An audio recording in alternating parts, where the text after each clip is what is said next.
Hey there and welcome. Ever wonder about the secret language that powers, well, everything?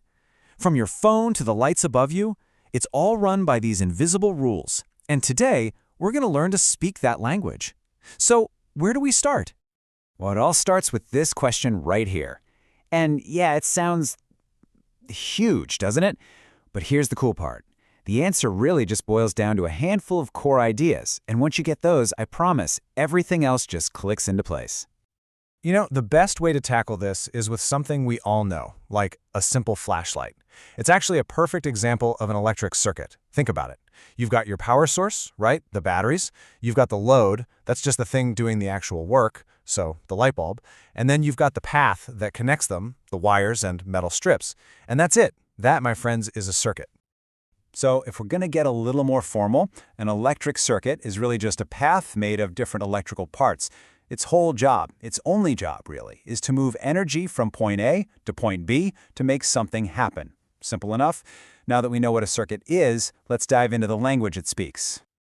Okay, so like any language, this one has its own vocabulary. And in the world of circuits, there are three, let's call them key players, that you absolutely have to meet. They're basically the main characters of this whole story. First up, we have charge. This is the absolute most basic thing. It's the stuff of electricity. It's a property that particles like electrons just have. Now, the official unit is coulombs, but don't worry about that. Just picture charge as these tiny little particles that we want to get moving. All right, so if charge is the stuff, what's current? Well, current is the flow of that stuff. It's the movement. The best analogy, and you'll hear this a lot, is water flowing through a pipe. When we measure current, we're basically just standing at one point and counting how many of those little charge particles flow past us every second. And we call that measurement amps, or just amps for short. Okay, but what makes the charge move in the first place? What makes the current flow? That's where voltage comes in. Voltage is the push. It's the pressure. It's the electrical force that gets everything moving. Think of it as the energy that's just waiting to push those charges along. It's really that simple. No voltage, no push, no current. All right, so we've met our key players, charge, current, and voltage. Now, let's introduce the playground they get to run around in. Or maybe it's more like an obstacle course. These are the three core components that you'll find in almost every circuit. First up, the resistor. I mean, the name pretty much gives it away, right? It resists the flow of current. Going back to our water pipe analogy, a resistor is like a part of the pipe that gets really narrow. It makes it way harder for the water, or our current, to squeeze through. And all that friction, that's what generates heat. Next, we've got the capacitor.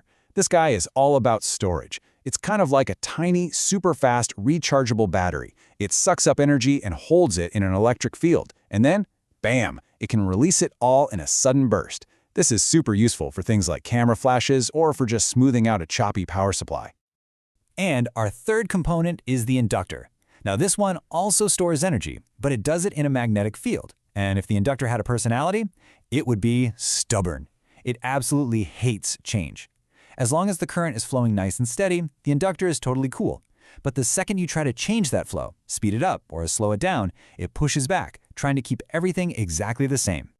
So let's do a quick recap here. The resistor, well, it resists. The capacitor stores and releases energy quickly. And the inductor tries to keep the current stable.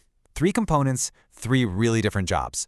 So now we have our players and we have the obstacle course. It's time to learn the rules of the game. So, we've met the players and the parts of the circuit. Now we need the rule book. And let me be clear, these aren't just suggestions. These are the fundamental, non-negotiable laws that dictate how every single thing in a circuit interacts. And rule number one, the big one, the one you absolutely cannot forget, is Ohm's law. It is so elegant and simple. Voltage equals current times resistance. V equals IR. So the push you need is equal to the flow you want multiplied by how difficult the path is. If you make the path harder by increasing the resistance, you're going to need a bigger push, more voltage, to keep that same current flowing. This is, without a doubt, the golden rule of circuits. And this plot shows that relationship perfectly. See how it's just a straight line? That's Ohm's law in action. As you crank up the voltage, the push, the current, which is the flow, increases in a completely predictable way. And the slope of that line, how steep it is, that's all about the resistance. Now, here's where it gets interesting. How you connect these parts makes a huge difference. On the left, you see resistors in series. That just means they're connected one after another in a single line. The current has no choice. It has to go through each one. But on the right, they're in parallel. Now the current gets to a fork in the road and it can split up, taking multiple paths. This simple difference completely changes how the whole circuit works. And that idea of the current splitting up leads us to another one of these absolute rules. Kirchhoff's current law, or KCL for short. It's actually super intuitive. It just says, whatever goes in must come out. Think about any intersection or junction in a circuit. The total amount of current flowing into that point has to be exactly equal to the total amount of current flowing out. You can't just lose charge. It has to go somewhere. And KCL has a partner, Kirchhoff's voltage law, or KVL. If KCL is about the conservation of charge, KVL is all about the conservation of energy.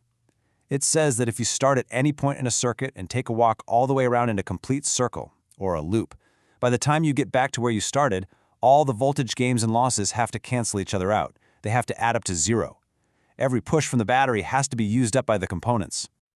Okay, so we've got the basic rules down. But what about when things get really messy? Like really, really complicated? Well, that's when engineers have some very cool tricks up their sleeve. Because let's be real for a second. The circuit inside your phone isn't just a battery and a light bulb. It's an unbelievably complex network with millions or even billions of components. Trying to analyze that piece by piece, forget it. It's impossible. We desperately need a shortcut. And that shortcut has a name. It's called Thevenin's theorem. And honestly, this is a total game changer. What it says is, no matter how insane and complicated a circuit might look, you can take that whole tangled mess and replace it with just two things: a single voltage source and a single resistor. That's it. And this is the magic right here. You see that big, scary, complicated box on the left? Thevenin's theorem lets us treat it as if it were just this beautifully simple circuit on the right. We can boil all that complexity down. It's easily one of the most powerful tricks in an engineer's toolkit. So we've kind of come full circle, haven't we? We started with a simple flashlight, and we ended up with this powerful idea that can simplify insane complexity. All these concepts, voltage, current, resistance, Ohm's law, Kirchhoff's laws, they're not just abstract ideas from a textbook. They are the alphabet. They're the language that our entire modern world is written in. Seriously, every single piece of tech you use every day is built on these foundational rules. They're simple rules, but they build incredibly complex and powerful things. So I guess that just leaves one question. Now that you know the language, what are you going to build?